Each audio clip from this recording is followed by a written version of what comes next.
Control and coordination chapter के अंदर next जो टॉपिक है वो है कोऑर्डिनेशन इन प्लांट्स।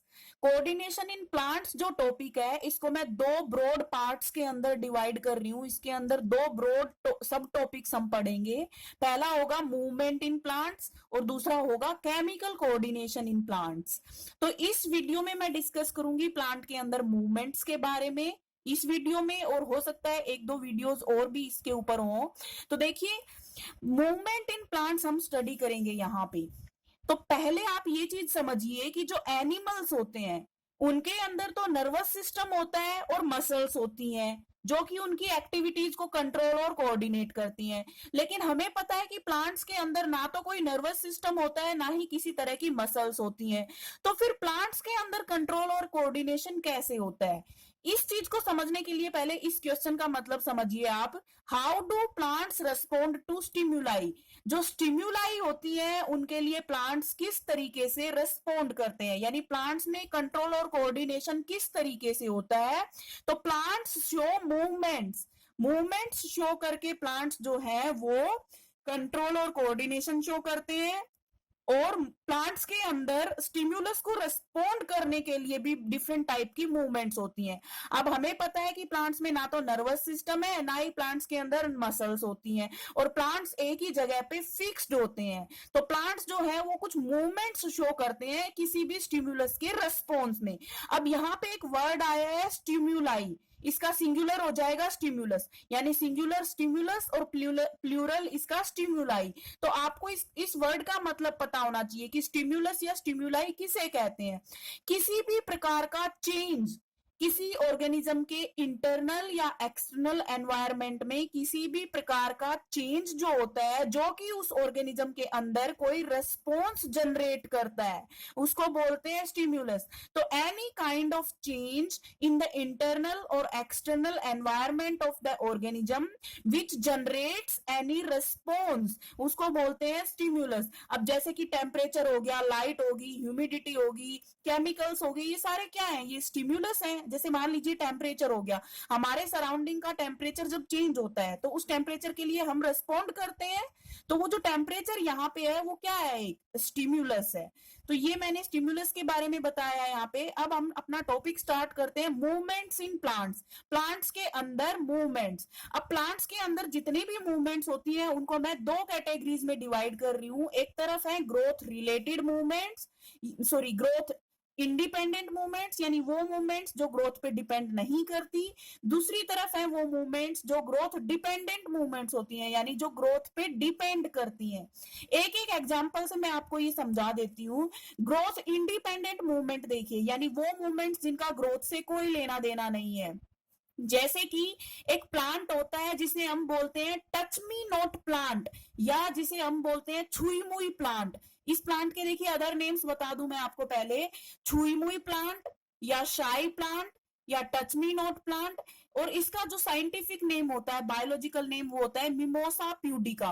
तो ये एक ऐसा प्लांट है जब हम इसको टच करते हैं तो उस प्लांट के जो लीव्स होते हैं वो फोल्ड हो जाते हैं।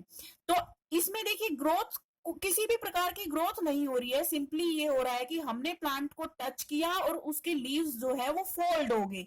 तो इस मूवमेंट को जो हम क्या बोलेंगे यहाँ पे, ग्रोथ इंडिपेंडेंट। की मूवमेंट तो हो रही है लेकिन मूवमेंट का ग्रोथ से कोई लेना देना नहीं है। दूसरी तरफ देखिए ग्रोथ डिपेंडेंट मूवमेंट, यानी वो मूवमेंट जिसमें ग्रोथ हो रही है, यानी ग्रोथ हो रही है जिसकी वजह से मूवमेंट हो रही है। जैसे कि जब भी कोई सीड जो है, कोई बीज जब जर्मिनेट करता है तो उस सीड के जर्मिनेट करने पे सीड में से जो सीडलिंग्स निकलनी शुरू होती हैं, तो हम देखते हैं कि वो सोयल को ब्रेक करते हुए वो सीडलिंग्स ग्रो करके बाहर आ जाती हैं सोयल से बाहर। तो इसमें ग्रोथ हुई, सीडलिंग्स बढ़ी, इसलिए ग्रोथ हुई। या दूसरा एक और एग्जांपल इसमें दिया हुआ है, जो पी प्लांट होता है, मटर का जो पौधा होता है, हम देखते हैं कि उसकी जो बेल होती है वो किसी दूसरे प्लांट के सहारे आगे बढ़ती हैं। तो जब वो मटर की जो टेंड्रिल्स होते हैं वो किसी दूसरे प्लांट के ऊपर टच होती हैं, तो टच होने पे वो ग्रोथ शो करती हैं और वो उस दूसरे प्लांट के चारों तरफ लिपटते हुए चलती हैं। तो ये दो एग्जांपल्स मैंने ग्रोथ रिलेटेड मूवमेंट्स के बताए, सीड का जर्मिनेशन और पी प्लांट का climbing up on another plant. और ग्रोथ इंडिपेंडेंट मूवमेंट में मैंने आपको टच मी नोट प्लांट का एग्जांपल देके बताया। अब हम इनको ही आगे डिटेल में पढ़ेंगे। पहले मैं ग्रोथ इंडिपेंडेंट मूवमेंट्स को आपके सामने डिटेल में डिस्कस करूंगी। देखिए, ग्रोथ इंडिपेंडेंट मूवमेंट्स का मैंने मतलब तो आपको बता दिया कि वो मूवमेंट्स जिन मूवमेंट्स में किसी भी प्रकार की ग्रोथ नहीं होती, और टच मी नोट प्लांट का मैंने इसमें आपको एग्जांपल बताया। अब हम क्या देखते हैं कि जो टच मी नोट प्लांट होता है उसको जब हम टच करते हैं तो जहां हमने उसको टच किया उस जगह के अलावा जो मूवमेंट हो रही है वो किसी और जगह पे हो रही है, यानी the movement is happening at A point different from the point of touch. अब ऐसा कैसे हुआ कि हमने उसको टच कहीं और किया और उसमें जो फोल्डिंग हुई वो लीव्स की हुई, यानी मूवमेंट हुई वो कहीं और हुई, यानी टच करने की साइट और मूवमेंट की साइट दोनों डिफरेंट हैं।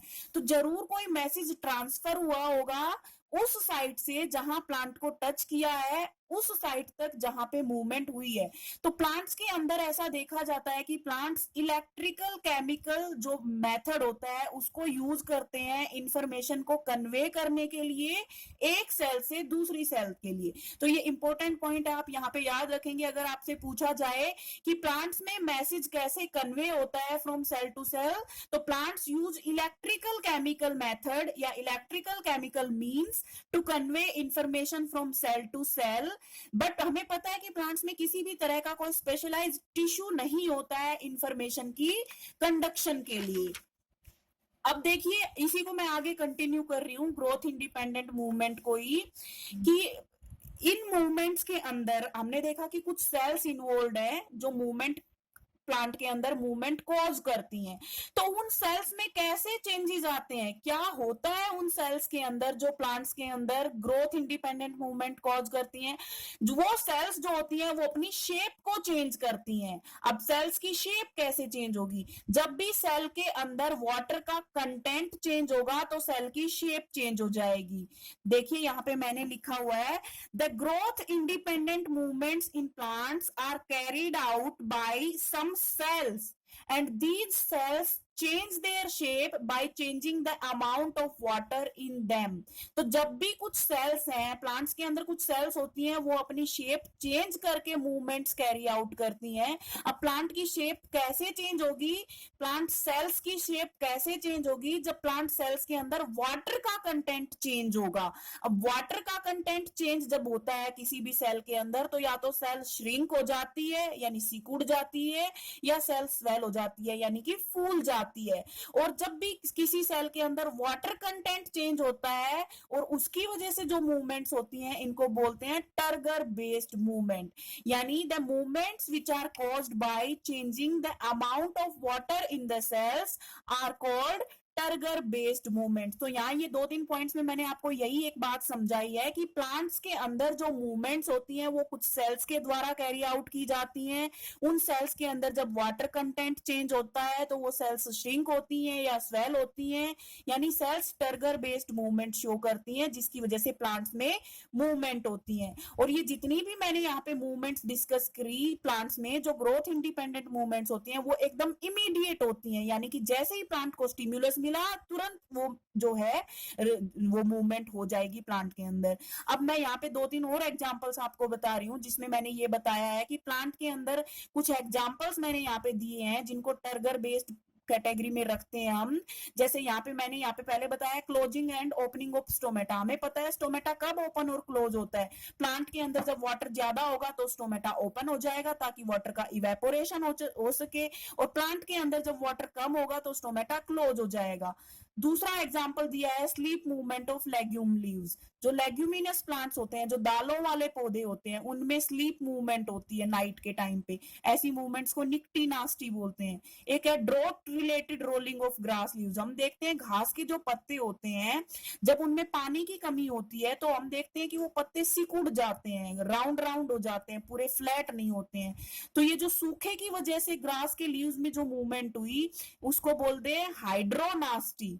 और दूसरी तरफ टच या शॉक के रेस्पॉन्स में जो मूवमेंट होती है, जो कि हमने मिमोसा यानी टच मी नोट प्लांट के बारे में पढ़ी, ऐसी मूवमेंट्स को बोलते हैं हेप्टोनास्टी या सीस्मोनास्टी।